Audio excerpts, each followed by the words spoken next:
Saya mau nanya aja Kak, kan ada tutorial juga dari kelas. Hmm. Itu dibahas juga sih Kak di sini gitu. Oh, untuk di sini bisa tutorial dibahas juga gitu ya, tutor dibahas boleh, materi boleh, terus langsung soal juga boleh. Jadi so far requestnya sih bebas sih kalau di sini. Oke Kak. Oke, mau bahas tutor berapa? Ada tutornya, bisa dikirim ke Eh grup. ya, oke. Tapi kalau ada topik dulu pagi ini nggak apa-apa sih Kak. Saya mau dengerin topik dulu aja. Oh gitu, mau ada topik dulu yang dibahas gitu ya. Iya. Oke deh. Oke, untuk e-booknya ini kalkulus ini ya, kalkulus for business. Nah, ini kelihatannya aku punya dan di kelas sejauh ini untuk topik yang dibahas. Kemarin itu sampai turunan apa gitu Kak? Saya lupa. Oke, Eh turunan ya yang ada berarti ya. di Y per DX itu loh Kak. Oke, benar. DY per DX. Oke deh, kita mau mulai bahas dari turunan aja untuk topik hari Boleh. ini pagi. Iya, iya, Oke deh. boleh. Ini bahasa pengantarnya bahasa Indonesia. Kira-kira bisa ngikutin ya? Iya, Kak. Bisa. Oke deh. Oke, kita hari ini akan membahas terkait dengan turunan menggunakan pendekatan seperti yang ada di buku. Nah, so far memang kalau aku menyoroti dari buku e-booknya, ada beberapa materi yang memang asalnya dari turunannya tapi belum disampaikan. Nah, ini kita akan coba sampaikan. Nah, oke, jadi turunan ini dibahas bab 2 halaman 101 kalau di e-book pedoman utama. Dan Yang kita kalkulus. ya, yang kalkulus bener. Kalkulus apa ini ya? Kalkulus for Business. Kalkulus for Business 10 edition ya. Bener itu kan? Iya, Kak. Oke, Kalkulus for Business 10 edition halaman 101. Nah, itu bisa kamu buka. Kamu ada? E-booknya ada? Ada, udah dikasih, Kak. Oke deh. Limit bab satunya itu semuanya tentang limit, mengembangkan limit satu sisi, limit fungsi, grafik, continue seperti itu. Kalau bab 2-nya ini terkait turunan. Nah, jadi apa itu konsep turunan? Jadi salah satu prosedur di dalam matematika pilar ini namanya adalah derivatif atau turunan. Nah, kalau definisinya sendiri, turunan ini bisa kita katakan sebagai kemiringan atau gradien. Nah, kalau di buku dikatakan kalkulus itu salah satu cabang ilmu matematika yang mengukur tentang perubahan. Nah, gitu. Jadi perubahan. Jadi ketika misalkan kita mengamati suatu variabel, waktu misalkan atau X berubah, terus kemudian kita ingin mengukur perubahan Y, nah maka turunan menjadi salah satu opsi untuk menyatakan hal tersebut. Nah, tadi aku sempat bilang bahwasanya turunan itu adalah kemiringan atau gradien. Nah, gradien itu bisa dilihat dari mana sih, Kak? Misalkan, let's say kita punya fungsi seperti ini. Nah, kayak gini. Nah, ini misalkan adalah salah satu fungsi yang namanya Y sama dengan Fx. Nah, ketika kita punya Y sama dengan Fx, kita udah pernah atau di bab sebelumnya sudah dikenalkan tentang masalah garis singgung. Nah, gitu. Jadi garis singgung itu definisinya adalah kalau misalkan ada sebuah titik di salah satu bagian kurva tersebut, misalkan titiknya kita sebut sebagai C, FC seperti ini. Jadi C-nya itu merujuk ke bawah, nilai X-nya itu C, terus kemudian nilai Y-nya juga sama dengan FC. Nah, gini. Misalkan kita punya titik C, FC di fungsi. Terus dari titik ini misalkan kita ingin membuat yang namanya tangent line atau garis singgung. Nah, di mana bentuk daripada garis singgung itu seperti yang berwarna kuning. Nah, ini. Nah, ketika kita mendefinisikan garis singgung, biasanya garis singgung itu E sama dengan MX ditambah B. Kayak gini. Ini persamaan garis singgung. Persamaan garis singgung. Kayak gini. persamaan garis singgung. Nah, bagaimana menemukan persamaan garis singgung? Banyak sekali metode untuk menemukan persamaan garis singgung. Cuman yang akan kita sorot di sini, yang kita amati, ini adalah ungkapan M-nya. Nah, ini asal mula ungkapan M-nya. Jadi M-nya ini kita sebut sebagai gradien, atau bisa juga kita sebut sebagai kemiringan. Nah, ini. Jadi gradien atau kemiringan. Nah, kita juga bisa melihat bahwasanya kemiringan slopes, atau bisa juga kita katakan sebagai rate of change, ini bagian penting dari suatu garis singgung. Nah, di sini. Jadi kemiringan kayak gini bisa kita katakan kemiringan yang positif. Kenapa kok bisa kita katakan kemiringan positif, Kak? Pada dasarnya kemiringan itu kalau misalkan kita nyatakan dalam kalimat yang lebih diskrit, belum melibatkan turunan, kemiringan itu bisa diukur ketika kita melihat dua titik dari perubahan garis kuning ini. Misalkan titik yang di depan, ini titiknya C1, misalkan kayak gitu. Terus kemudian titik yang di belakang, ini titiknya adalah C2. Otomatis titik yang C1 ini mempunyai nilai di bagian kiri tertentu, misalkan L1. Terus kemudian C2 mempunyai nilai di sumbu Y, misalkan L2. Dan kemiringan itu bisa dilihat dengan cara perubahan sumbu Y dibagi dengan perubahan sumbu X. Atau berarti sama dengan perubahan sumbu Y itu L2 dikurangi L1. Jadi koordinat atau titik sumbu Y akhir dikurangi titik sumbu Y awal, habis itu dibagi dengan perubahan di sumbu X-nya, atau C2 minus C1. Nah, kalau dari gambar kita tahu bahwasanya L2 ini lebih gede daripada L1. Sehingga garis yang arahnya ke sana, nilai gradiennya itu adalah positif. Nah, gitu, nilai gradiennya akan positif. Sebaliknya, misalkan kita punya sebuah garis yang seperti ini. Nah, misalkan seperti ini, ada garis yang kayak gini di dalam kurva, maka garis seperti ini memiliki gradien yang negatif.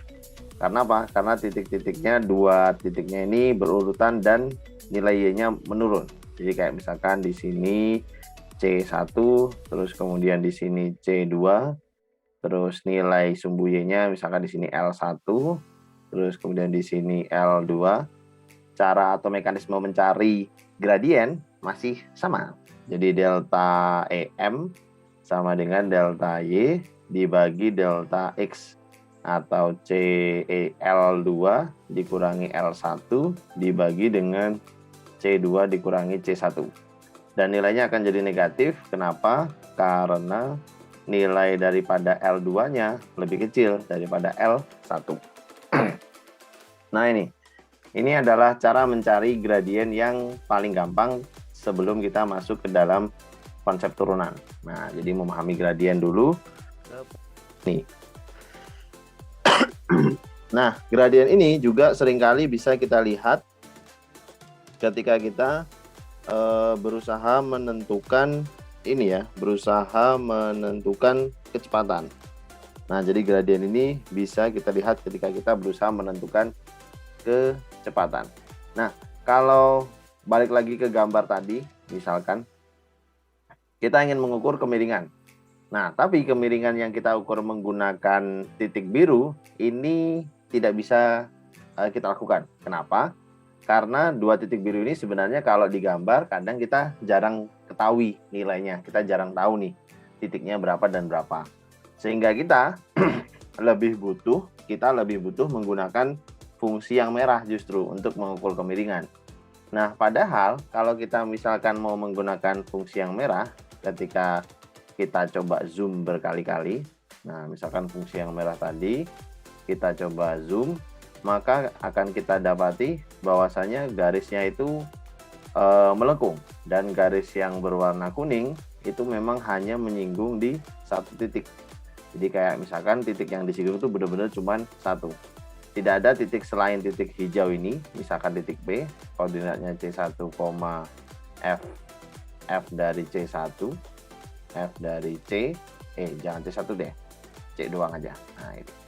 C dengan F dari C, tidak ada titik selain ini yang disinggung. Sehingga kalau misalkan kita mau ngambil dua titik sebagai hampiran, misalkan titik yang ini, titik B, terus kemudian titik yang ini, titik A, lalu kita bikin sebuah garis dari B ke A untuk mencari gradien, maka tentu aja gradiennya akan berbeda dengan gradien garis yang benar-benar berwarna kuning. Karena gradien garis yang berwarna kuning hanya bisa diukur dengan titik-titik yang berada di garis kuning, bukan di garis merah. Nah, dari sini kebutuhan mendefinisikan gradien itu mulai muncul nih. Kalau misalkan titik A yang dipilih dengan titik B yang dipilih untuk mencari gradien, itu sejauh ini jaraknya. Maka kan hasil gradiennya, hasil pengukuran M yang tadi kita bahas, bakalan keliru kan? Nah, gitu. M yang kita bahas bakalan keliru, bakalan salah. Nah, kayak gitu. Sehingga kita butuh, coba kita kasih opsi, kita deketin deh A sama B. A-nya mungkin lebih dekat, B-nya juga lebih dekat. Nah, gini. A-nya jadi di sini, A aksen. Terus kemudian B-nya jadi di lebih dekat, B aksen. Terus kita bikin lagi garis yang mewakili kemiringan garis kuning. Misalkan garis hitam. Ternyata garis hitam ini tidak benar-benar mempunyai kemiringan yang sama. Masih belum benar, tetapi sedikit lebih mendekati gitu ya, sedikit lebih mendekati benar ketimbang garis yang berwarna biru muda. Nah, karena garis yang berwarna B ini sedikit lebih dekat dengan titik hijau. Karena kita butuhnya kemiringan tepat di titik hijau, berarti tugas kita sekarang sebenarnya adalah ketika kita punya dua nilai X tadi, kita coba persempit. Nah, gitu. Jadi kita coba persempit daripada selang antara A aksen sampai B aksen. Biar apa? Biar kita finally cuman ketemu kemiringan tepat di titik P. Nah, kayak gitu. Nah, disinilah definisikan masalah apa itu namanya turunan. Cuman di sini tidak ada inisiasinya, rate of change-nya. Nah, kita bisa menghitung itu seperti halaman 105 seperti yang aku bilang. Kalau ada titik C, FC, terus kemudian titik lain C plus H, FC plus H, kita bisa tuh ngitung gradien secara sederhana. Jadi kita misalkan nih, A aksen ini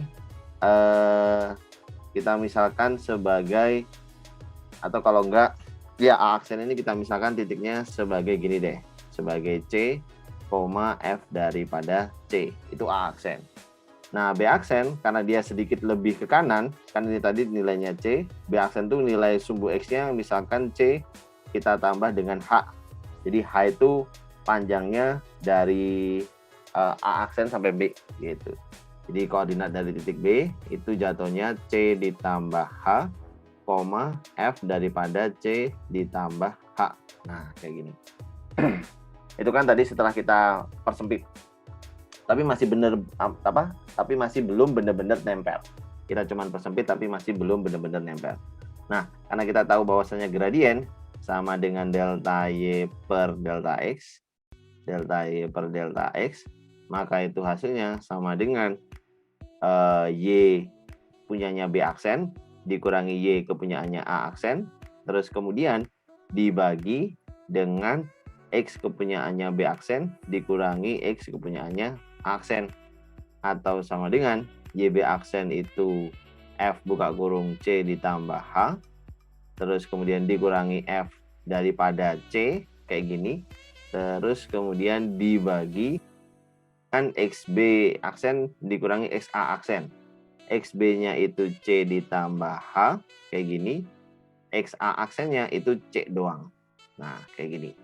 Terus berarti kita bisa tuliskan OM itu sama dengan F daripada C ditambah H dikurangi F daripada C, terus kemudian dibagi dengan H. Nah, karena C tambah H dikurangi C, C-nya kita bisa coret.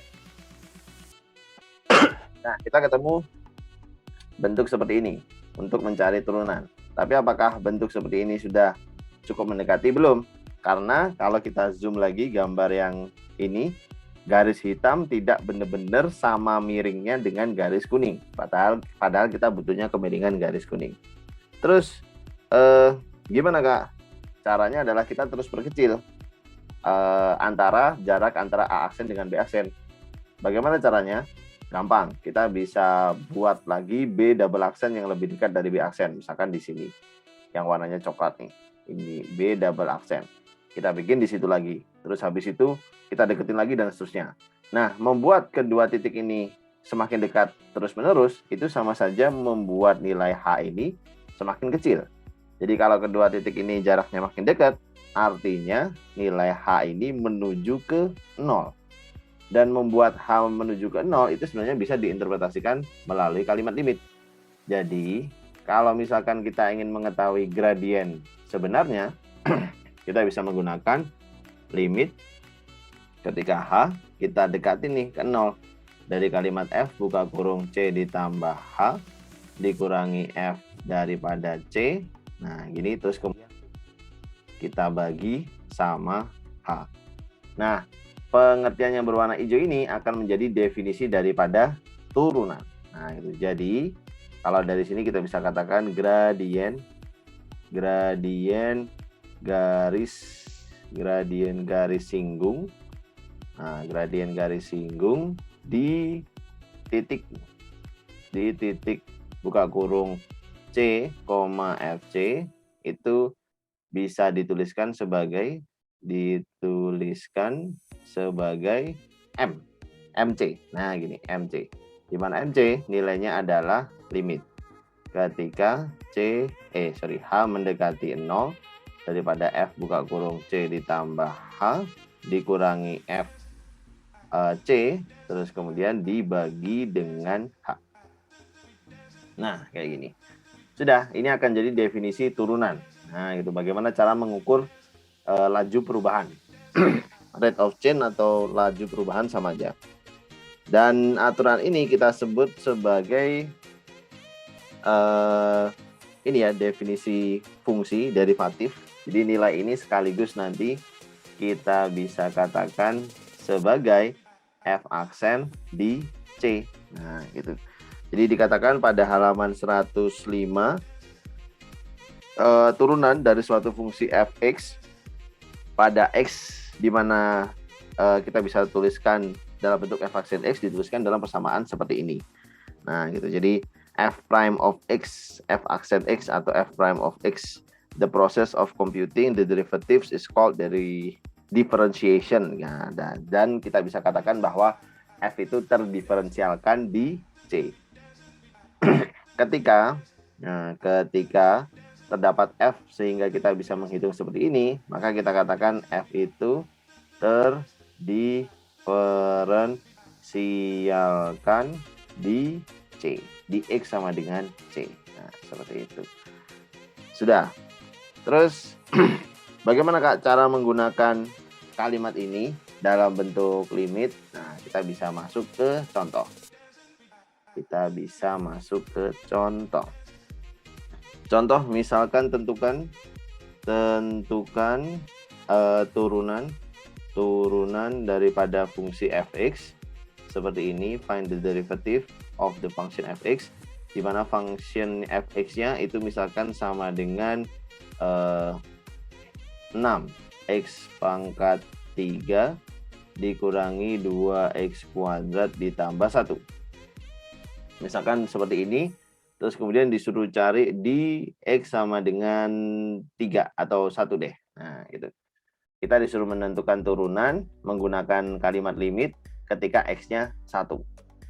Ya, gampang. Karena turunan itu bisa disimbolkan F aksen C, dan C-nya itu 1. Berarti F aksen 1 itu sama dengan M1. Nah, gini.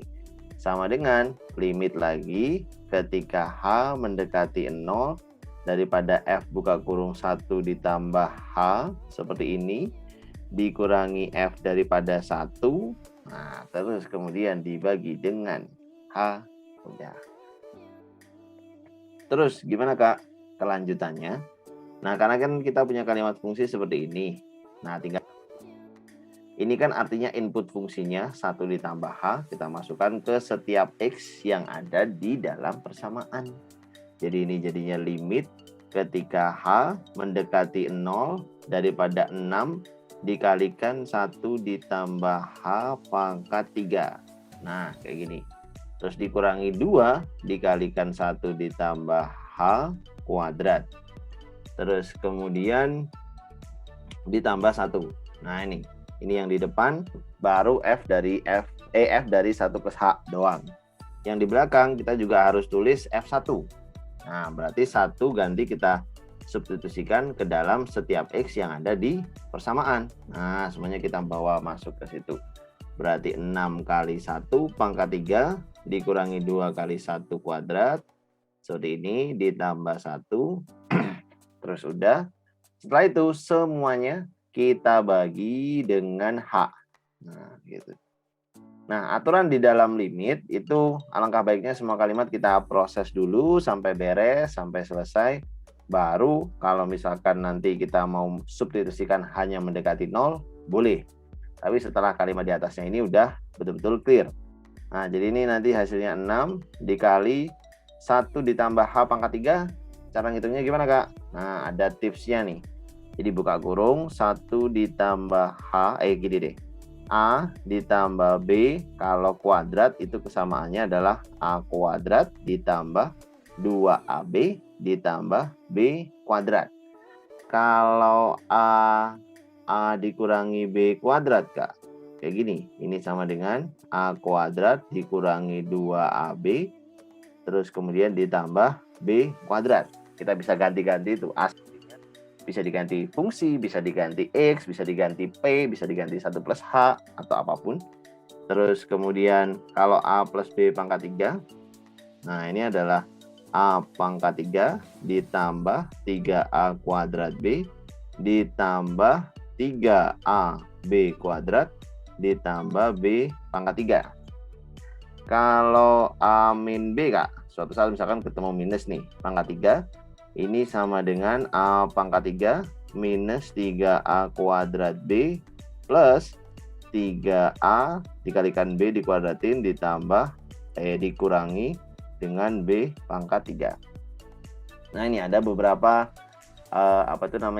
bantuan kalau misalkan kita ingin menghitung bentuk-bentuk perpangkatan. Nah, kayak gini. Ini berarti tulis di sini tips.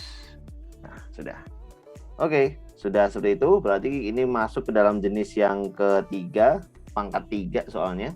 Berarti hasilnya adalah 1 ditambah 3 dikalikan 1, 3 dikalikan H ditambah 3H kuadrat ditambah H pangkat 3. Kayak gini. Terus kemudian dikurangi 2. Nah, ada lagi bentuk yang kuadrat. Berarti 1 ditambah 2H ditambah H kuadrat ditambah lagi 1, terus kemudian dikurangi. Yang bagian belakang ini kita hitung semua. 6 kurangi 2, 4, tambah 1, 5. Nah, gitu ya, sambil diteliti juga. Terus kemudian di sini H. Oke, terus kita bikin lagi limit karena kita belum mensubstitusikan hanya ke dalam persamaan.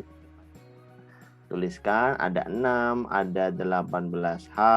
Kita kalikan pakai prinsip distributif, ini kali sini, ini kali sini, ini kali sini, dan seterusnya.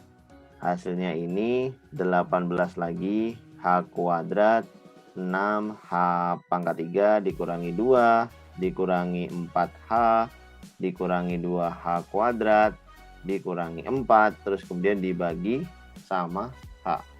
Nah, variabel-variabel yang sama kita bisa proses. Kayak misalkan 18H sama 4H kan jadinya 14. Berarti limit H mendekati 0, 14H. Terus yang kuadrat sama yang kuadrat ini sama ini. 18 dikurangi 2. 18 kurangi 2, 16. Ditambah 16H kuadrat. Yang H pangkat 3 juga ditulis. 6H pangkat 3. Yang angka juga ditulis. 6 dikurangi 2 dikurangi 4. 6 kurangi 2 kurangi 4, 0. Berarti 0, ya udah nggak usah ditulis. Terus kemudian tinggal kita bagi dengan H kayak gini. Nah, sehingga kita akan peroleh hasilnya adalah limit ketika H mendekati 0, 14H dibagi H itu 14 ya, kita bagi satu-satu gini ya. Jadi H ini nanti ngebagi setiap suku di pembilang 14H dibagi H, 16H kuadrat dibagi H, 6H pangkat 3 juga dibagi H. Sehingga ini hasilnya 14 plus 16H H kuadrat. Baru kemudian hanya kita masukkan 0 ke setiap suku yang ada hanya. Sehingga tersisa hasilnya adalah 14. Nah, gitu. Oh, berarti turunan daripada fungsi ini ketika X-nya sama dengan 1 itu adalah 14. Nah, ini juga bisa kita katakan sebagai kemiringan fungsi, kemiringan garis singgung pada saat 1. Nah, oke, kira-kira Mukni dari penjelasan sejauh ini dulu, ada pertanyaan? Enggak sih Kak, tapi saya kayak agak kirain saya ngerjainnya cuman yang 6 kali 3x kuadrat gitu loh. 6 yang kali. pangkatnya diturunin dikurang habis itu. Harusnya ngerjainnya malah gitu doang, ternyata Ternyata proses. bisa proses kayak gini juga gitu ya. Oke. Itu betul. Yang kamu pendapatmu tadi itu betul. Jadi setelah tahap ini asal mula nih. Asal mula dari turunan tuh kalimatnya limit gitu. Nah, kemudian cara seperti ini kan kita sepakat ya bahwasanya cara kayak gini tuh nggak efisien. Nah, gitu. Kayak terlalu buang-buang waktu, karena untuk mendapatkan angka 14 aja jatuhnya lama banget. Nah, gitu. Bagaimana kalau fungsinya makin lebih rumit lagi. Nah, di sini kita mulai coba mengenal aturan-aturan yang ada di dalam turunan. Nah, kayak gitu. Jadi ketika limit bentuk kayak gini tuh sudah dirasa tidak efisien untuk fungsi yang lebih rumit dari ini, ternyata ada loh aturan turunan. Nah, itu tadi seperti yang kamu sampaikan. Kita bisa tulis nih, aturan yang ada di dalam, nah, itu yang bisa kita pergunakan maknanya sama, hasilnya pasti sama, dan lebih mudah. Ada apa aja? Kita mulai dari nomor 1. Nah, jadi turunan itu bisa disimbolkan perintahnya menggunakan D per DX. Nah, seperti ini bisa. Kadang bisa juga disimbolkan perintahnya menggunakan F aksen dari suatu X. Ini juga nama turunan. Kadang bisa juga D besar, terus kemudian di sini X kecil. Nah, ini juga sama, perintah turunan. Dan turunan itu nggak harus selalu terhadap X. Nah, terkadang dia juga bisa diturunkan terhadap Y, penulisannya kadang diawali seperti ini. Nah, cara baca masing-masing pernyataan ini seperti secara implisit kita disuruh turunkan. Nah, gitu. Dan proses penurunannya sekarang lebih mudah menggunakan aturan-aturan ini.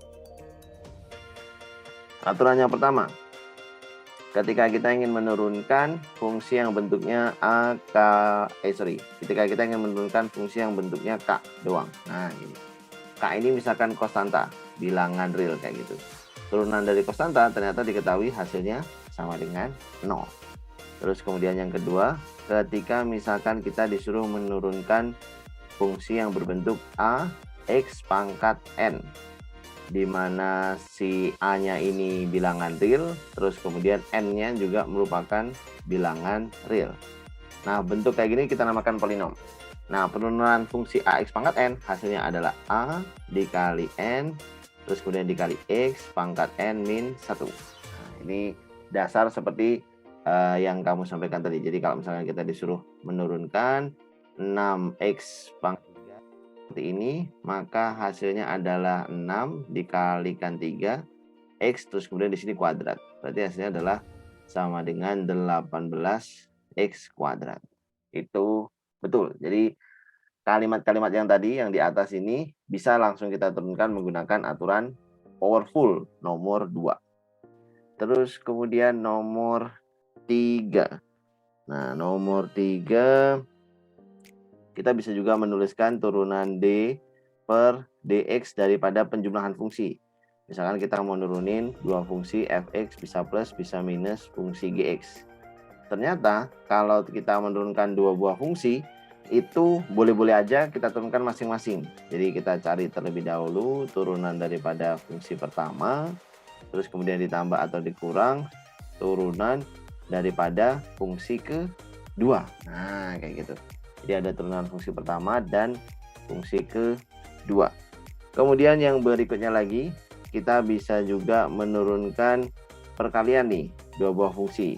Namanya product rule. Nah, aturan perkalian dua buah fungsi ini cukup unik. Karena nurunin fungsi yang dikalikan tidak seperti menjumlahkan fungsi. Dia harus mengikuti aturan ini. Jadi pertama, kita cari tahu dulu turunan daripada f.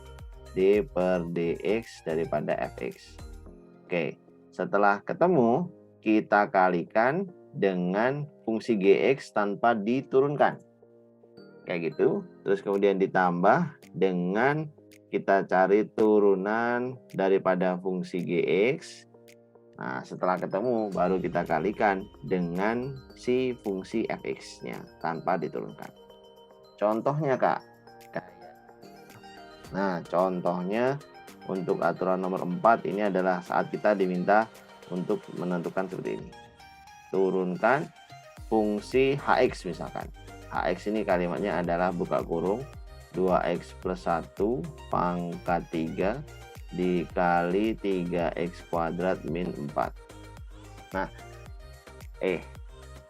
ya gini. Ini jangan pangkat 3 deh.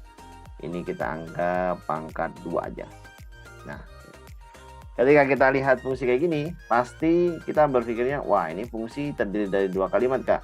Ada kalimat yang berada di depan, 2x plus 1 kuadrat, gitu kan, kita anggap sebagai fx. Terus ada juga kalimat yang di belakang, 3x kuadrat min 4, kita anggap sebagai gx. Atau kadang bisa juga kita ganti nama, fx ini dianggap sebagai u, gx ini dianggap sebagai v, boleh. Jadi u kali v. Nah, terus berarti untuk menurunkan seperti aturan yang ada di nomor 4. Pertama kita sediakan dulu fx-nya dalam bentuk yang lebih expand, lebih panjang.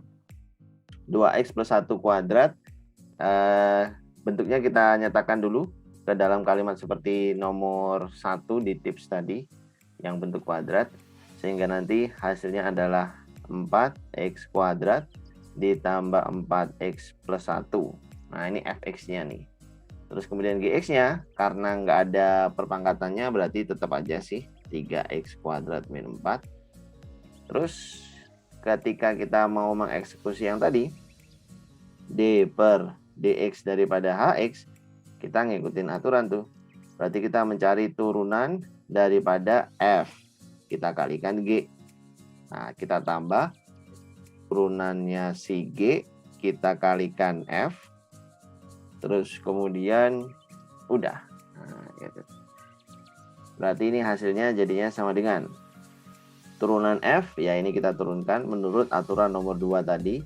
Hasilnya adalah 8x ditambah 4. Terus fungsi gx juga kita turunkan dikali 6x gini ditambah gx-nya tidak diturunkan ya, tetap 3x kuadrat minus 4. Nah, ini ralat nih. Harusnya gini. Kemudian yang belakangnya baru gx-nya diturunkan. 6x seperti ini dikalikan fx-nya. Tidak diturunkan, yaitu 4x kuadrat. Terus kemudian ditambah dengan 4x ditambah 1. Nah, kayak gitu. Habis itu kita kalikan pakai prinsip distributif masing-masing. 24x pangkat 3 minus 32x. Terus kemudian ditambah 12x kuadrat dikurangi 16 ditambah 24. Ini masuk ke fungsi atau yang kedua, perkalian yang kedua. 24x pangkat 3 tambah 24x kuadrat ditambah dengan 6x. Nah, karena kita punya bentuk ini, kita kumpulkan deh variabel yang sejenis untuk kita jumlahkan. Yang pangkat 3 dengan yang pangkat 3. Nah, ini berarti hasilnya 48. X pangkat 3. yang pangkat 2 sama yang pangkat 2. Berarti ini ditambah 36x kuadrat. Yang pangkat 1 tadi ada minus 32 sama minus 32 tambah 6 itu adalah minus 26x doang. Yang konstan tinggal 1. Nah, tinggal ini. Tulis saja minus 16. Nah, jadi fungsi yang berwarna hijau ini akan jadi hasil turunannya. Kayak gitu untuk perkalian dua buah fungsi. Terus kemudian bagaimana kalau pembagian, Kak? Nah, pembagian juga kita perlu tahu.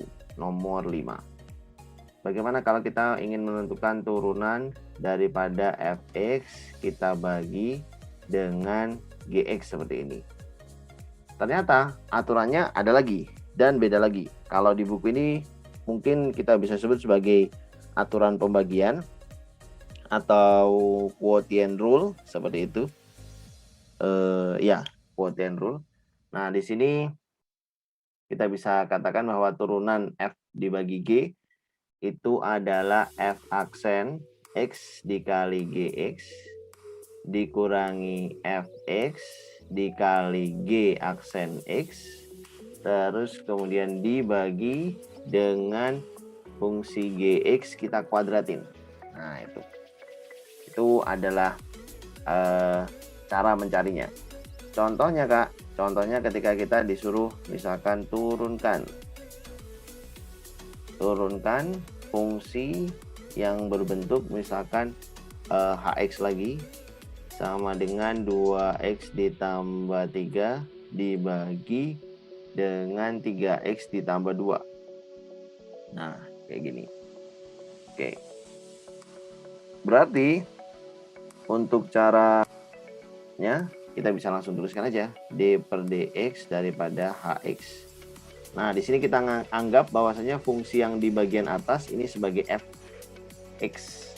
Fungsi yang di bagian bawah sebagai gx. Sehingga turunan hx itu sama dengan f aksen x. Turunan atasnya dulu 2x plus 3 diturunkan itu 2 dikali gx. Gx-nya ini 3x ditambah 2. Terus kemudian dikurangi atas fx tulis lagi 2x ditambah 3. Gx-nya diturunkan itu 3.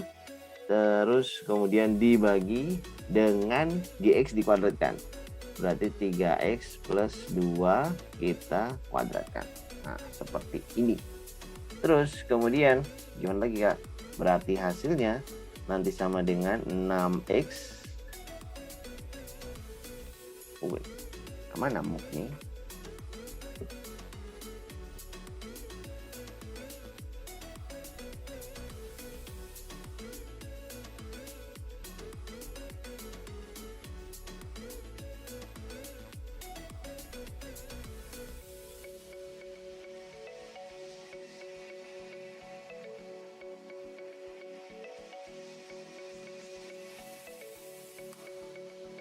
Oke, sip. Kak, sorry Kak, keluar tadi saya internetnya kurang bagus.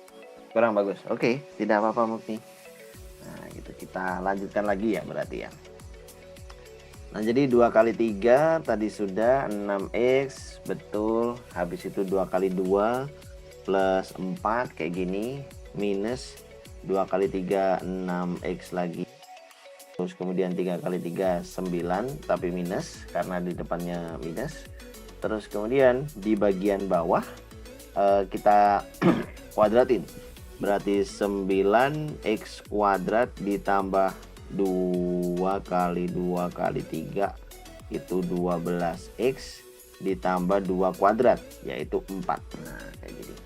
Terus berarti hasilnya adalah misalkan pembilangnya 6 dikurangi 6 habis. Nah, 4 dikurangi 9 itu minus 5. Minus 5 dibagi 9x kuadrat ditambah 12x ditambah 4. Nah, ini adalah bentuk turunannya kalau fungsinya dalam bentuk pembagian. Sudah seperti itu. Terus kemudian kita, nah ini untuk aturan-aturan dasarnya dulu. Kira-kira untuk aturan dasarnya so far ada pertanyaan dulu Mukni?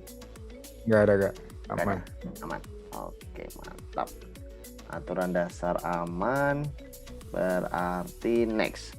Kita lanjut sesuai dengan apa yang disampaikan di buku. Di buku berikutnya significance of the sign of derivative. Jadi ini mengenai apa itu namanya, naik dan turun. Nah, ada istilahnya kalau di dalam matematika itu kemonotonan. Nah, kita coba tulis deh. Oke. Jadi di sini sempat disinggung mengenai f aksen lebih besar dari 0, grafnya naik, atau f aksen kurang dari 0, f grafnya turun. Nah, itu konsep itu diperkenalkan kalau di matematika aslinya namanya adalah kemonotonan. Nah, gitu.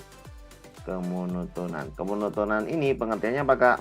Kemonotonan ini pengertiannya jadi suatu fungsi itu dibagi menjadi dua kondisi selalu ya. Jadi suatu fungsi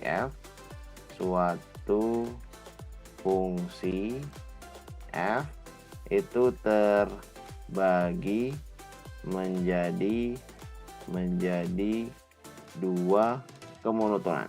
Nah, itu dua kemonotonan. Kemonotonan ini ukuran naik sama turunnya fungsi kalau kita gambar. Itu namanya kemonotonan. Dua kemonotonan ini, yang pertama ada yang namanya monoton naik. Nah, ini monoton naik. Terus kemudian nanti yang kedua pasti lawannya, yaitu monoton turun. Kalau fungsi yang kita katakan monoton naik, misalkan di sini sumbu y, terus kemudian di sini sumbu x, maka bentuknya bisa seperti ini. Nah, ini bisa. Atau kalau nggak gitu, bisa juga seperti ini. Nah, kayak gini. Jadi kedua fungsi ini kita katakan monoton naik. Dan ciri monoton naik itu kayak gimana, Kak? Jadi dia katakan bahwa f itu akan monoton naik. F akan monoton naik jika untuk setiap x2 yang lebih besar daripada x1 berlaku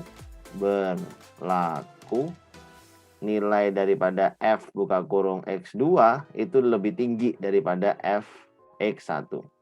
Nah, maksudnya gimana, Kak? Misalkan kita punya nih x2 di sini, x1 di sini. Atau kalau enggak di sinilah. x1 di sini, x2 di sini. Nah, gitu ya. Jadi x2 lebih gede daripada x1. Atau ya bolehlah atau kalau enggak di sini. x2. Nah, ketika kita lihat nilai fungsi di x1 kalau di kurva merah berada di sini, di setingkat ini. Dan nilai fungsi x2 kalau di kurva merah berada di nilai yang lebih tinggi karena garisnya atau ketinggiannya berada di atas. Nah, fungsi yang kayak gini kita namakan sebagai fungsi yang monoton naik di suatu interval. Nah, gitu, ketika x2-nya lebih tinggi. Begitu pula di grafik kuning.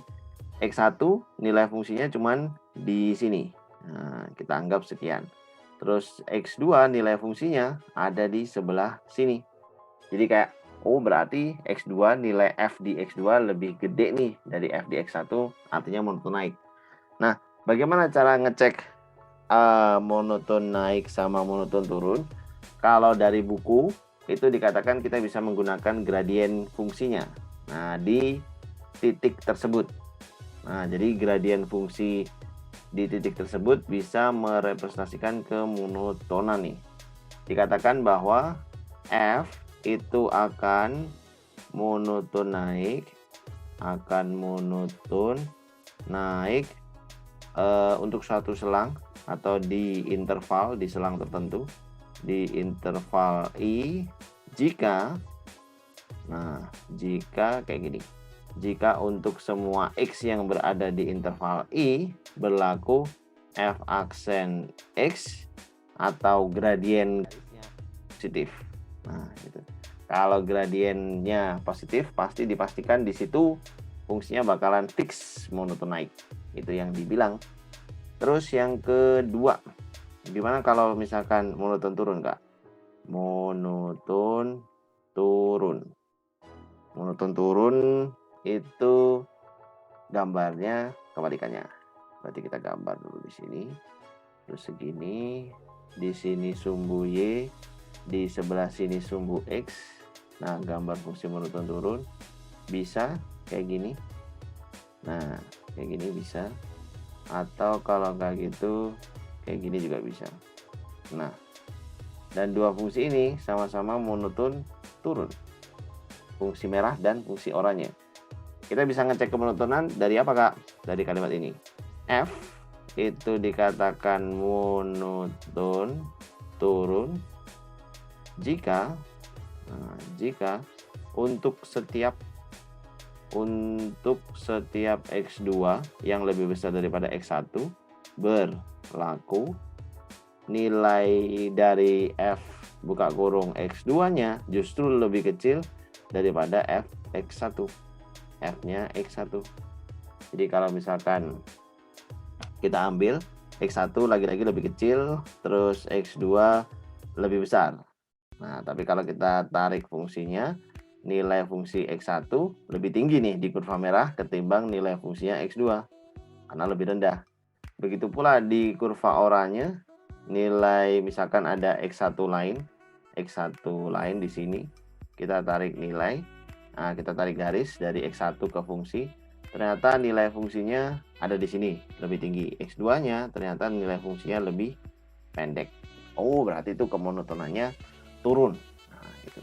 Dan bisa dipastikan kalau menggunakan turun itu bakalan fix monoton turun di suatu selang I jika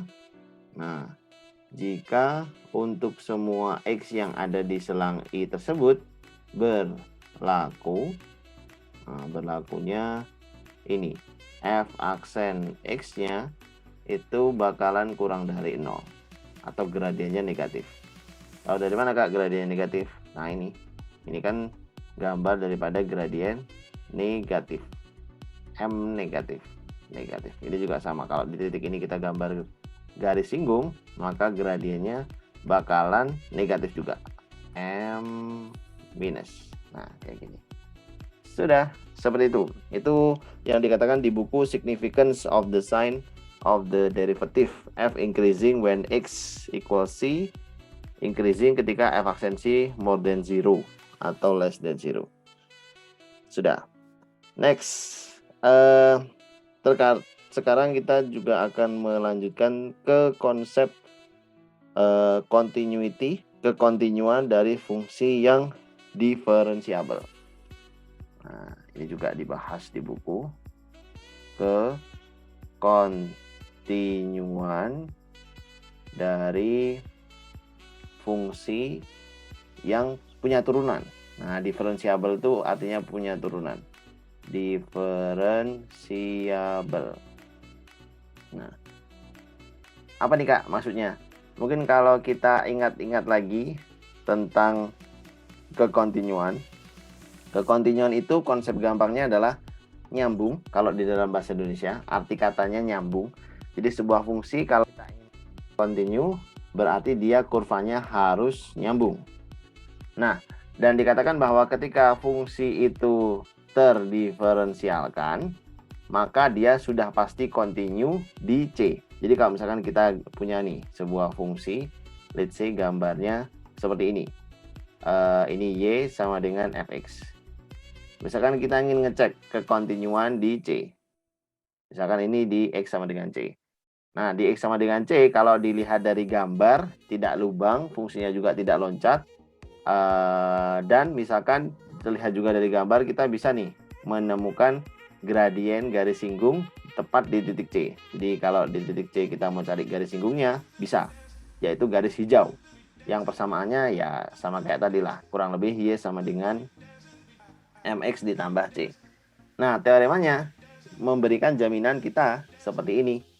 Jadi dia bilang bahwa F yang terdiferensialkan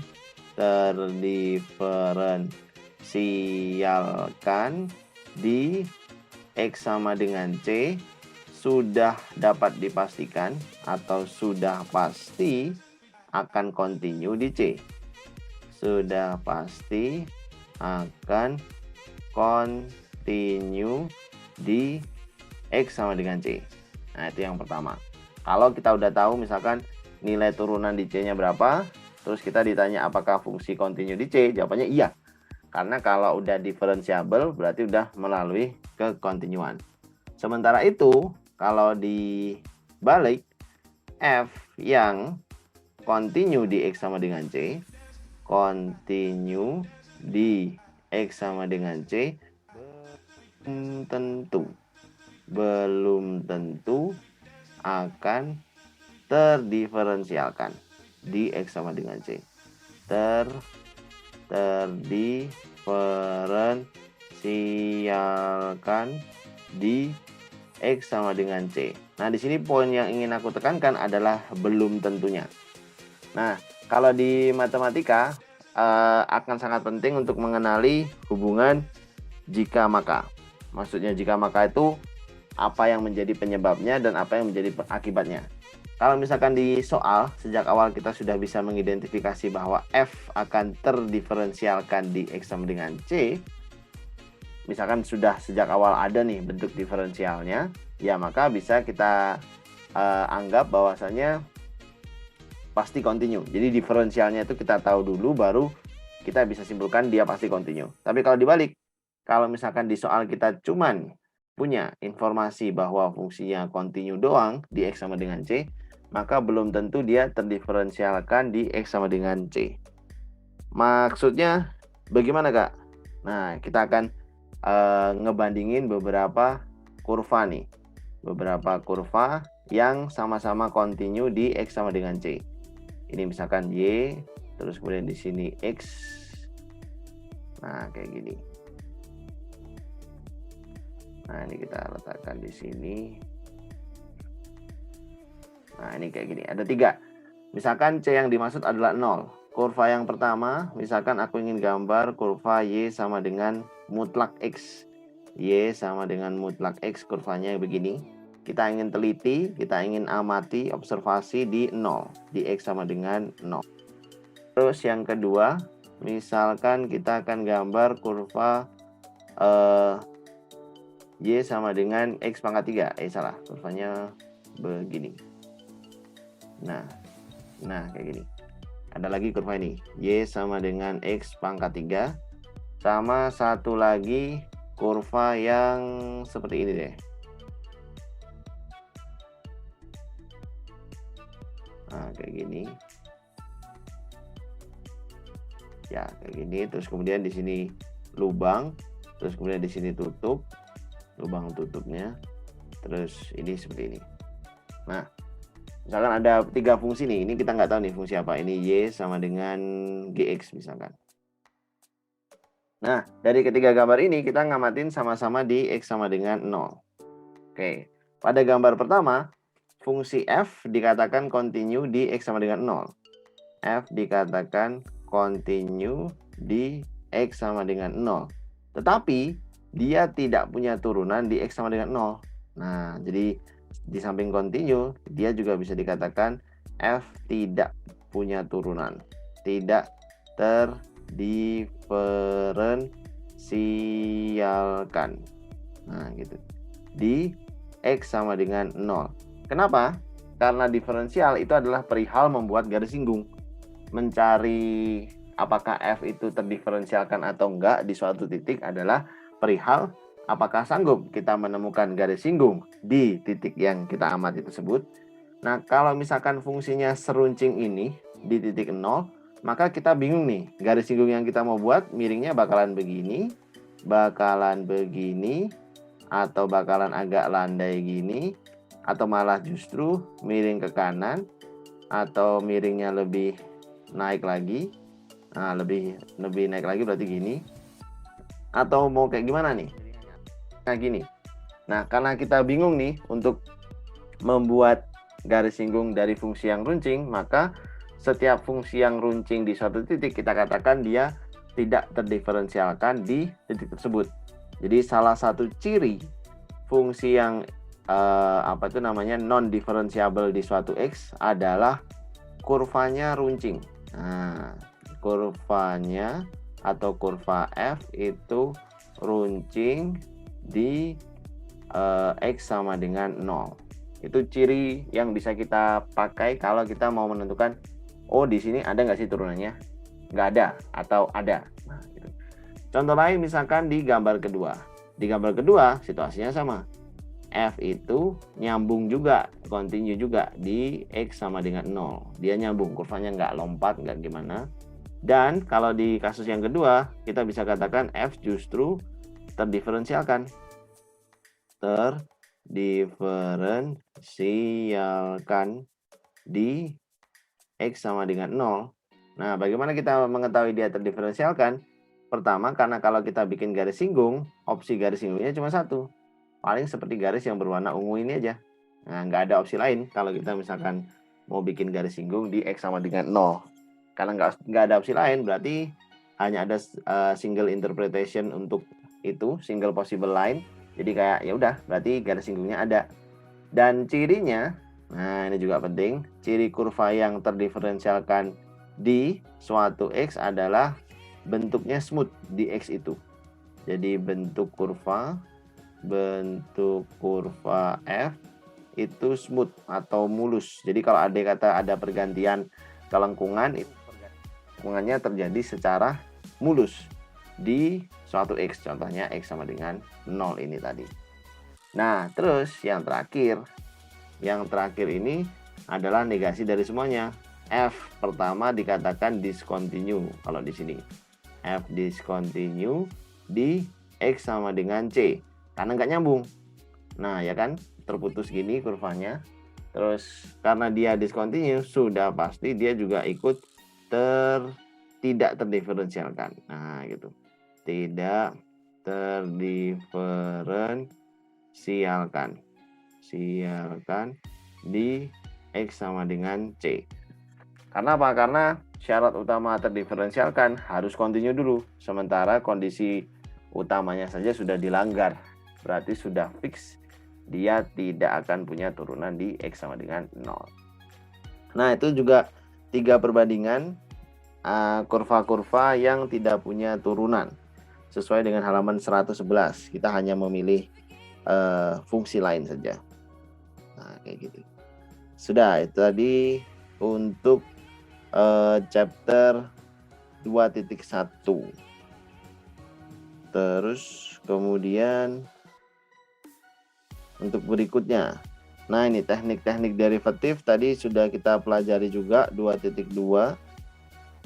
Turunan dari konstan, turunan dari power bentuk berpangkat, terus kemudian turunan daripada perkalian konstan dengan fungsi, terus kemudian banyak sekali sih. Nah, paling kita langsung masuk ke relative and percentage rate of change. Relative rate of change. Terus kemudian DQ ini relative rate of change. Kalau rate of change, rate yang namanya rate atau laju apapun tuh artinya turunan. Kalau relative rate of change berarti turunan yang diukur terhadap sesuatu. Nah, itu. Jadi at what rate, nah terhadap sesuatunya itu yang ingin kita cari. Nah, kayak gitu. Dikatakan di sini relative and percentage rate of change. Pada beberapa situasi praktis, laju perubahan quantity Q itu tidak sesignifikan relative rate of change, di mana relative change itu diukur dari perubahan Q dibagi besaran Q. Nah, gitu. Q ini apa, Kak? Q ini quantity gitu ya. Kayaknya kalau dari buku. Terus ya, since the rate of change of a quantity Q is measured by derivative, nah kita bisa mengekspresikan relatif itu seperti ini. Oke, kita tulis dulu lah di sini. Relative rate of change. Relative rate of change and percentage rate of change.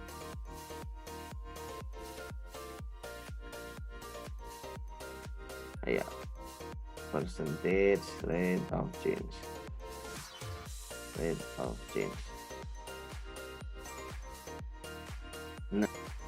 Nah, untuk rate of change-nya sendiri, kalau dikatakan misalkan, let's say kita punya fungsi quantity. Nah, dikatakan misalkan kita punya diberikan suatu fungsi quantity. Fungsi quantity Q. Nah, QX. Nah, misalkan ini adalah fungsi quantity atau jumlah kuantitas gitu ya. Kuantitas atau jumlah suatu barang. Terus kita bisa menentukan rate of change-nya gampang. Kalau misalkan untuk rate of change aja ya kita tinggal cari derivatifnya. Berarti simbolnya adalah dq dibagi dx, dq per dx. Itu namanya rate of change, atau bisa juga kita sebut sebagai q aksen x turunan, itu rate of change. Tapi kalau relative rate of change itu adalah turunan dibagi inisial fungsi. Nah, jadi relative rate of change itu tinggal turunan tadi, nah, yang sudah kita peroleh. Terus kemudian kita ukur kerelativitasannya terhadap fungsi awal Qx. Nah, kayak gini. Sehingga bisa juga dituliskan sebagai Q aksen. Nah, Q aksen terus kemudian dibagi dengan Qx. Q aksen dibagi dengan Qx. Itu relative rate of change. Terus kalau percentage rate of change, Kak. Nah, kalau percentage rate of change itu tinggal ini aja ya, kita ubah kalimat relative rate of change menjadi percentage. Jadi kalau persentase relative rate of change. Rate of change gampang aja. Tinggal Q aksen. Nah, kayak gini. Terus kemudian kita bagi Q, fungsi quantity awal sebelum diturunkan tetap. Terus kemudian jangan lupa dikali dengan 100. Terus nanti satuannya tinggal kita kasih persen. Ini 3 persamaan penting juga sih kalau di di buku. Nah, sesuai dengan keilmuan. Nah, ini 3 persamaan yang penting.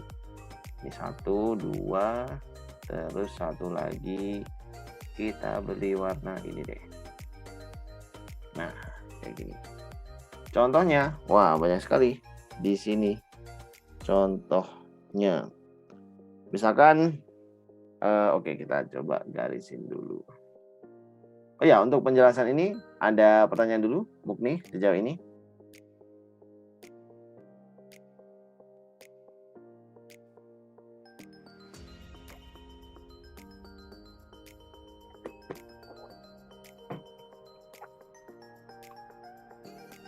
Amankah? Bisa mengikuti kah? Bisa. Oke.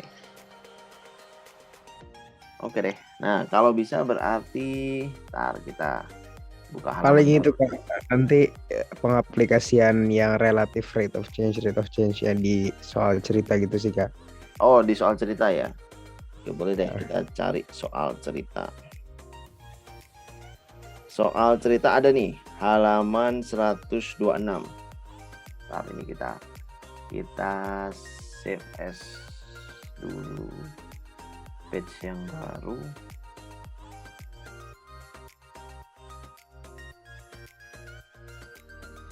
Nah.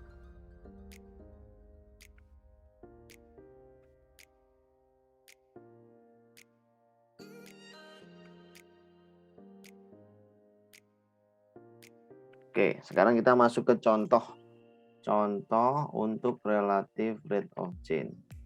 Relative rate of change sama percentage-nya juga. Rate of change. Nah, ini halaman 100. Oh ya, halamannya kita tulis di e-book utama halaman 126. Nomor 51 dulu. Nomor 51. Dikatakan di sini annual earnings gitu ya. The gross annual earnings berarti pendapatan kotor tahunan pada suatu perusahaan tertentu dituliskan dalam fungsi annual earning AT. Nah, jadi ada suatu fungsi annual earning terus kemudian di sini A sebagai fungsi T. Nah, AT ini nilainya adalah 0,1 T kuadrat ditambah dengan 10 T ditambah dengan 20 dan $1.000. Nah, gitu. Jadi annual earningnya nanti punya unit bla bla bla $1.000, sekian $1.000. Oke. Terus kemudian T-nya sendiri ini dalam satuan tahun. Nah, ini adalah waktu tapi dalam nilai satuan tahun seperti yang ada di soal. Kemudian dan mulai pengamatan and its formation in 2004. Berarti start ketika T0-nya itu sama dengan 2004. Nah, jadi mulai perusahaannya mulai jalan start 2004. Berarti kita menganggap 2005 adalah tahun pertama T1, 2006 tahun kedua T2, 2007 T3, 2008 T4 dan seterusnya. Pertanyaan A, at what rate were the gross annual earning of the company growing with respect to the time in 2008. Berarti untuk pertanyaan yang A ini ketika tahunnya 2008 sementara T0-nya 2004. Berarti T yang dimaksud adalah ketika 2008 dikurangi 2004 atau sama dengan 4 tahun. Nah, ini berarti kita akan menggunakan data T 4 tahun.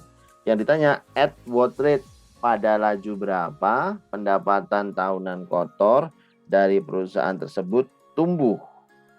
Nah, pada laju berapa? Kalau ditanya pada laju berapa, artinya berapa rate of change berarti ya. Kita berarti untuk pertanyaan A ditanya hanya rate of pada laju berapa.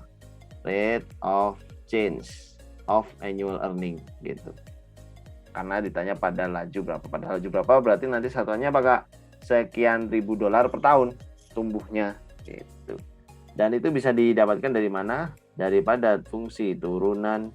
Jadi kalau kita mau rate of change berarti kita mencari DA per DT atau sama dengan D per DT daripada 0,1 T kuadrat ditambah 10 T ditambah 20. Nah, kayak gini. Atau berarti sama dengan 0,2 T ditambah 10. Nah, ini persamaan ini satuannya adalah sekian $1.000, nah gitu ya, per tahun. Menunjukkan pertumbuhan sih. Ya, menunjukkan atau menggambarkan pertumbuhan daripada income, gross income-nya company tersebut. Nah, karena T yang kita punya adalah 4 tahun, kita ingin tahu spesifik apa itu nama increasing atau growing gross annual earning-nya. Berarti tinggal kita masukkan. Oh, berarti DA per DT pada saat T-nya 4 tahun itu adalah sama dengan 0,2 kali 4 ditambah 10. Ditambah 10. Atau berarti sama dengan 10,8 ribu. Nah, ribu terus kemudian di sini dolar per tahun. Seperti itu. Oh, berarti pada 2008 nilai hasil daripada si annual rate of change of annual earning-nya positif. Nah, sehingga itu artinya the company was in 2008 seperti itu. Terus lanjut, next, berikutnya. Kalau ke pertanyaan B, Kak. Kalau pertanyaan B, at what percentage rate percentage rate, berarti ini fokusnya untuk persentase laju. Pada laju persentase berapa? Nah, pada persentase laju berapa? Dikatakan di sini gross annual earning-nya tumbuh di tahun 2008. Nah, pada laju berapa gross annual earning-nya itu bertumbuh atau naik gitu ya, meningkat pada tahun 2008. Dimana 2008 tadi itu sama kayak T sama dengan 4. Nah, kita ditanya ini. Oh ya sudah, karena kita ditanya ini pada laju berapa persentasenya, ya kita tuliskan rumus daripada persentase laju perubahan atau persentase rate of change gitu aja. Persentase rate of change itu bisa dituliskan ke dalam rate of change-nya DA per DT. DA per DT kita bagi dengan initial annual earning-nya, terus kemudian kita kalikan, jangan lupa, dengan 100%. Nah, gitu. Atau berarti ini sama dengan DA per DT-nya tadi kita udah punya tuh. DA per DT pada saat 4 tahun atau iya, yaitu 10,8 ribu dolar per tahun. Itu rate of change-nya. Tapi kalau annual earning-nya Kak, pada tahun keempat, kita belum cari. Kita cari tahu dulu. Annual earning pada tahun keempat itu berarti persamaannya yang awal, dan kita masukin 4. 0,1 4 kuadrat ditambah dengan 10T, 10 kali 4 juga, terus kemudian ditambah 20. Nah, sekian bla bla bla ribu dolar. Kita hitung nih. 4 kuadrat 16 kali 0,1 1,6. 40 tambah 20 60. 61,6. Satuannya adalah ribu dolar. Nah, kayak gini. Oh, berarti pada tahun keempat sekian ribu dolar nih. Terus gimana Kak? Ya kita tinggal ini aja, terus lagi. Berarti percentage rate of change-nya, rate of change of annual earning-nya itu sama dengan DA per DT-nya tadi 10,8 ribu gitu kan. Kita bagi dengan 61,6 ribu dolar juga sama. Terus oh ya, ini kita tulis ya satuannya ribu dolar, terus kemudian ini ribu dolar, sehingga nanti ribu dolar kita bisa eliminate. Nah, kayak gini, tinggal kita kalikan dengan 100%. Nah, gitu. Jadi yang dikalikan apa? Yang dikalikan 100 aja sih, jadi persennya nggak usah ikut. 10,8 bagi 61,6 dikali 100. Nah, kalau kita pakai kalkulator, hasilnya adalah sekitar 17,5%. Oh, jadi persentase laju growth of annual earning di tahun 2008 sekian.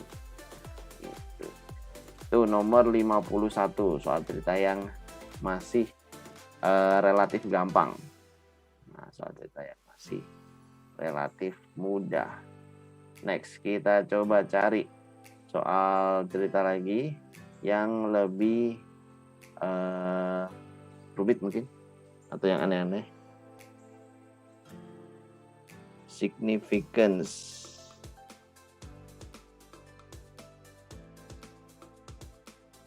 Oh ya, ada pertanyaan dulu dari contoh tadi, Mukni? Nggak ada Kak. Nggak ada, aman. Oke deh. Oke, kalau tidak ada pertanyaan, kita ke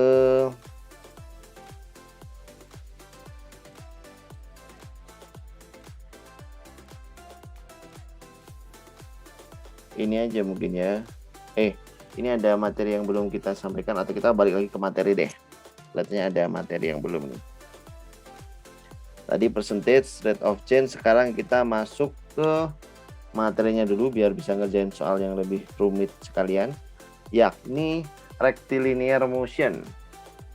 Oke, rectilinear motion. Jadi pergerakan motion mengikuti suatu garis namanya adalah rectilinear. For example, untuk contohnya, motion daripada roket ketika dia baru saja take off misalkan, atau gerak-gerak lain. Jadi when studying rectilinear motion, we will assume that the object involved is moving along coordinate axis. ST gives the position. Oke. Ini berarti sedikit masuk ke fisika ya, tapi tidak apa-apa lah, kita tulis saja rectilinear motion. Jadi kita sekarang akan mencoba mengamati gerak nih. Nah, karena gerak ini memang ilustrasi yang paling gampangnya ada di dalam fisika, tapi tidak jarang juga pergerakan itu juga ada di dunia bisnis. Nah, dan bisa dituliskan dalam fungsi-fungsi yang beraneka ragam. Nah, jadi rectilinear motion ini sebenarnya isinya adalah pengamatan terhadap gerak. Nah, pengamatan terhadap suatu gerak. Nah, gerak kita anggap sebagai gerak dari suatu benda. Pengamatan gerak suatu benda ini banyak sekali contohnya. Misalkan sesimpel kita melakukan pengamatan atau kita mengamati suatu mobil bergerak. Nah, gini, mengamati suatu mobil yang bergerak. Nah, ketika dia mengamati benda yang bergerak, tentu saja untuk mendeskripsikan apakah benda itu benar-benar bergerak, kita butuh parameter dari suatu gerakan. Ada beberapa parameter dalam suatu gerakan yang kita perlu setidaknya juga tahulah secara umum definisinya. Pertama, parameter pertama dari suatu gerak itu yang ada yang namanya posisi. Nah, posisi ini definisinya adalah kedudukan suatu benda. Kedudukan suatu benda. Jadi kalau ditanya posisi kedudukan kita berada di mana? Diukur dari mana, Kak? Diukur daripada acuan.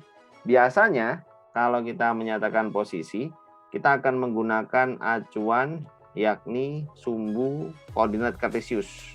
Nah, gitu. Sumbu koordinat kartesius.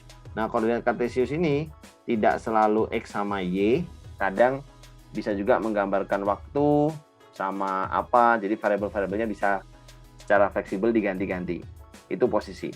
Dan posisi ini seringkali dilambangkan dalam banyak sekali notasi untuk menggambarkan kedudukan. Salah satu di antaranya misalkan S. Nah, seperti ini, S sebagai fungsi S ini posisi bisa. Kayak misalkan S1. Ini artinya posisi pada detik pertama. S2 posisi pada detik kedua, atau kalau kita umumin ST posisi pada detik T. Terus kadang bisa juga digambarkan sebagai R, jadi nggak harus S, R juga bisa. Kadang digambarkan sebagai X juga bisa, kadang digambarkan sebagai Y juga bisa. Jadi so far tergantung ngikutin si soal nih mau menggunakan variabel apa untuk mendeskripsikan kedudukan benda. Di samping kedudukan benda, kita juga akan punya yang namanya ini ya, kecepatan. Ya, kita juga akan punya yang namanya kecepatan atau velocity. Nah, kecepatan ini menunjukkan apa? Oh, sorry, sebelum kecepatan ini dulu deh. Jadi posisi pertama, kedua adalah perpindahan. Nah, perpindahan ini pengertiannya apa, Kak? Pengertiannya perubahan kedudukan. Jadi tadi duduknya suatu benda itu di mana? Kalau perpindahan ini mengukur perubahan kedudukan suatu benda. Nah, suatu benda. Misalkan dari waktu pertama T1 menuju T2. Awalnya dia di posisi tertentu, bergeser kemana? Nah, itu namanya perpindahan tuh, ukuran perubahan kedudukannya. Notasinya untuk perpindahan itu seringkali dinotasikan ke dalam delta ya. Jadi delta kasih S, gini boleh delta S, terus delta R, terus kemudian delta X, kadang delta Y, seperti itu. Terus setelah perpindahan, yang ketiga, kita baru punya kecepatan. Nah, gini. Kalau kecepatan, definisinya apa Kak? Kecepatan ini adalah perpindahan tadi yang dilakukan dalam suatu tempo waktu. Nah, yang dilakukan dalam suatu waktu, dalam suatu interval waktu. Jadi kadang bisa dilakukan 2 detik, 1 detik, 3 detik, 4 detik gitu ya, dan seterusnya. Kalau misalkan pakai parameter waktu. Itu kecepatan. Kecepatan seringkali dinotasikan sebagai V.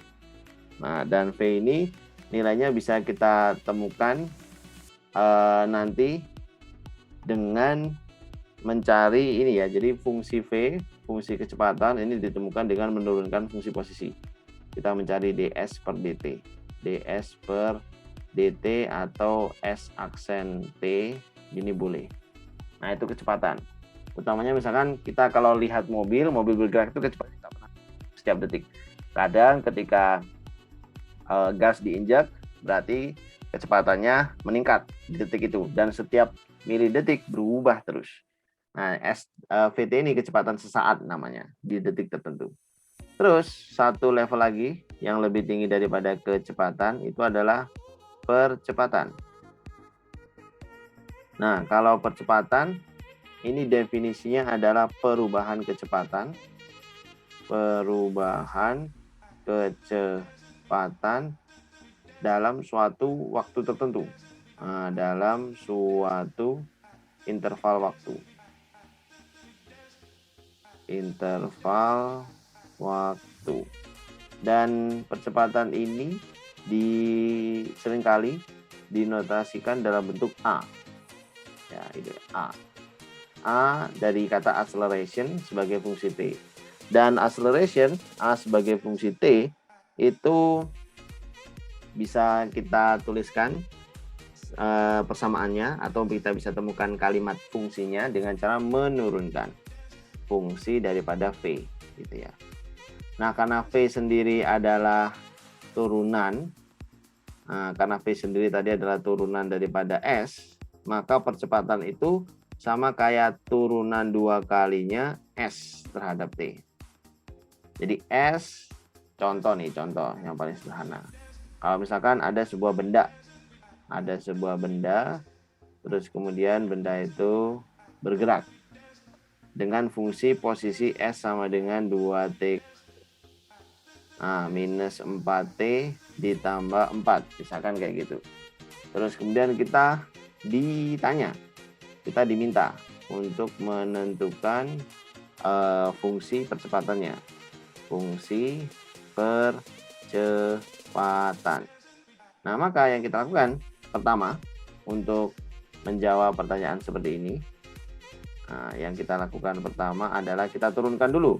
Kita cari dulu fungsi V, fungsi kecepatan, dengan cara menurunkan fungsi S. Jadi 2T kuadrat minus 4T ditambah 4, kita turunin dulu nih. Hasilnya adalah 4T dikurangi 4. Lalu baru kemudian kita dapatkan percepatan dengan menurunkan kecepatan. Jadi kita turunkan 4T dikurangi 4 sehingga hasilnya adalah 4.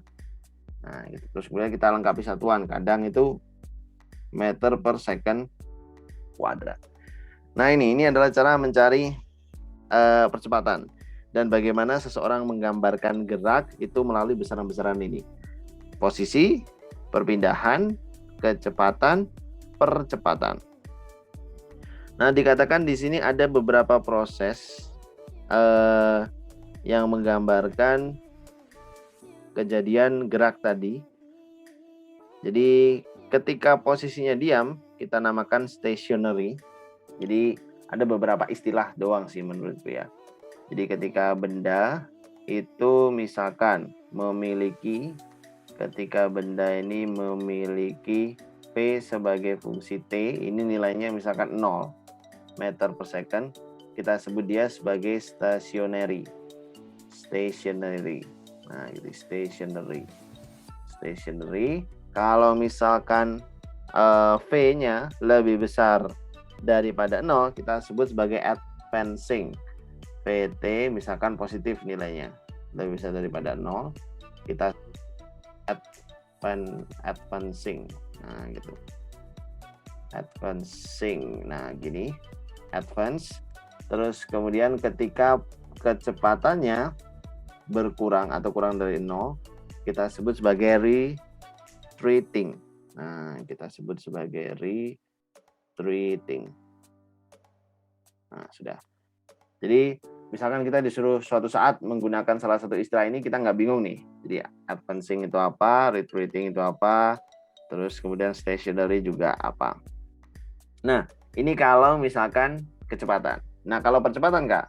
Nah, kalau percepatan, kalau seandainya kita punya nilai percepatan yang lebih besar daripada 0, kita anggap the object is accelerating. Nah, jadi dipercepat atau accelerating seperti ini. Accelerating artinya dipercepat. Kalau misalkan A-nya kurang dari 0, nah kalau A kurang dari 0 itu artinya decelerating atau diperlambat. Decelerating atau diperlambat. Nah, gitu. Accelerating, decelerating. Terus udah. Sekarang kita lihat nih ke contoh soal. Adakah yang kita bisa gunakan terkait dengan speed? Annual earning, rate, spread of epidemic. Rate lagi, ini rate lagi.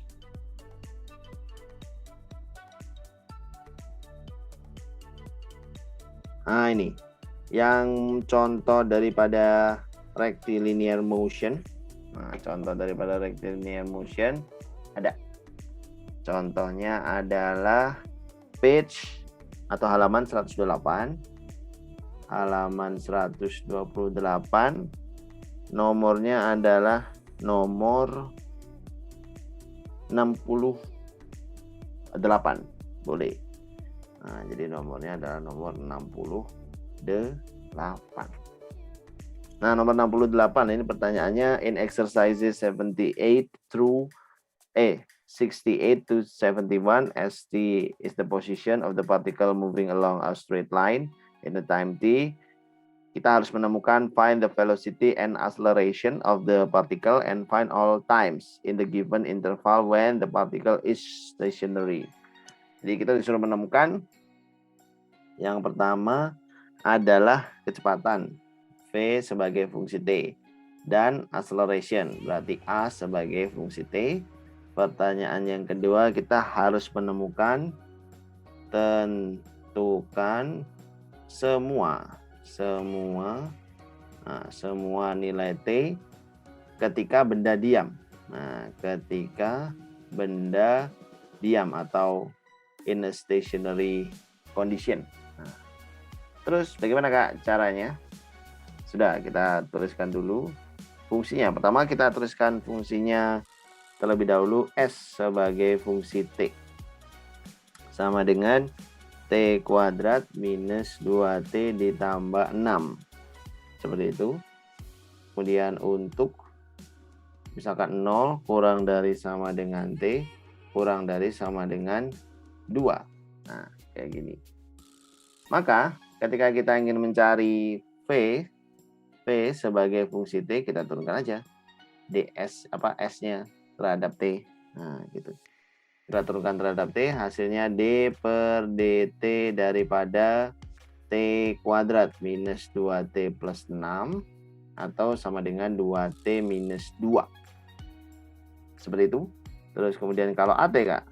Nah, AT sama juga D per dt daripada fungsi V. Nah, ini atau sama dengan turunan fungsi V D per dt daripada 2t minus 2. Nah, 2t minus 2 hasilnya turunannya 2. Unitnya nggak ada, satuannya nggak ada. Nah, ini jawaban untuk poin A. Selesai. Karena gampang, kita ke poin B. Nah, untuk poin B, find all times in the given interval when the particle is stationary. Jadi when particle stationary,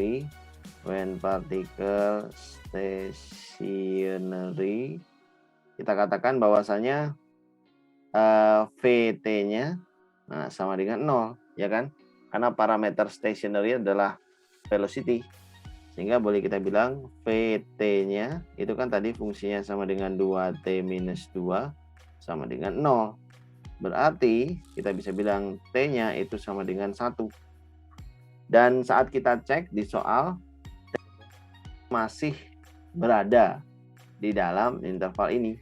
Nah, masih ada di dalam sini. Sehingga jawaban kita adalah benar. Karena disuruhnya find all possible value of T in the given interval that can make the particle in a stationary condition. Nah, gitu. Sudah seperti itu. Terus udah sih, paling yang harus lebih dilatih lagi itu contoh-contoh tentang read. Ya, contoh-contoh tentang read. Ada worker, ada property text, ada public transportation. Kita ambil contoh di situ, bisa sih, misalkan public transportation, misalkan nomor 54, masih di chapter subchapter yang sama. Setelah X minggu, number of people using a new rapid transit system was approximately NX. Jadi NX ini adalah jumlah orang yang menggunakan rapid transit system, gitu ya. RTS. NX-nya adalah 6 X pangkat 3 ditambah 500X ditambah 8.000. Dan X-nya itu minggu. X-nya ini adalah jumlah minggu. Jadi setelah 3 minggu, 2 minggu gitu. Pertanyaan pertama, pada laju berapa was the use of the system changing with respect to the time after 8 weeks? 8 weeks. Berarti pada laju berapa? dN per dt dulu kita cari. Itu 18x kuadrat plus 500 doang. Ini adalah fungsi lajunya. Kalau apa? Kita tinggal substitusikan n-nya 8 minggu. dN per dt ketika 8 sama dengan 18 kali 64 ditambah 500. Nah, ini nanti sama dengan bla bla bla bla. Bisa kita hitung sendiri. Nah, gitu. Terus kemudian yang B, by how much did the use of the system change during the 8 week. Nah, gitu. Pada tentukan atau pada jumlah berapa penggunaan daripada sistem berubah selama 8 minggu. Berarti kita initiate ketika X-nya 0, kita cari dulu N ketika 0. N ketika 0 berarti sama dengan 6 kali 0 ditambah 500 kali 0 kayak gini ditambah 8.000. Berarti di minggu ke-0 pengamatan ada 8.000 pengguna rapid transit system. Tapi setelah 8 minggu, nah setelah 8 minggu berarti kita cari N8 sama dengan 6 kali 8 pangkat 3 ditambah 500 kali 8 ditambah 8.000 sama dengan sekian. Berarti kalau kita ingin cari by how much did the use of the system change, tinggal ini kita cari selisihnya. Tentu aja yang di bawah ini akan lebih besar, kita kurangin sama yang di atas, sama yang 8.000, nanti ketemu hasilnya sama dengan bla bla bla orang. Oh, berarti selama 8 minggu terjadi perubahan atau pergeseran jumlah pengguna rapid transit system of public transportation, nah, sejumlah sekian ribu orang. Jadi itu beberapa hal yang penting sih untuk materi kali ini. Dan ya, seperti itu. Nah, berarti hari ini kita baru sempat membahas materi sama contoh soal. Nah, nanti untuk tutorial mungkin kita bisa lanjutkan di next meeting gitu kali ya, Mukni ya. Oke, Kak. Oke. Sip, berarti seperti itu. Nah, kita cukupkan dulu meeting hari ini. Terima kasih banyak, Mukni. Nanti ditunggu Sip. aja record sama catatannya ya di grup. Kak, siap. Makasih banyak, Kak. Yuk, sama-sama. Thank you, thank you.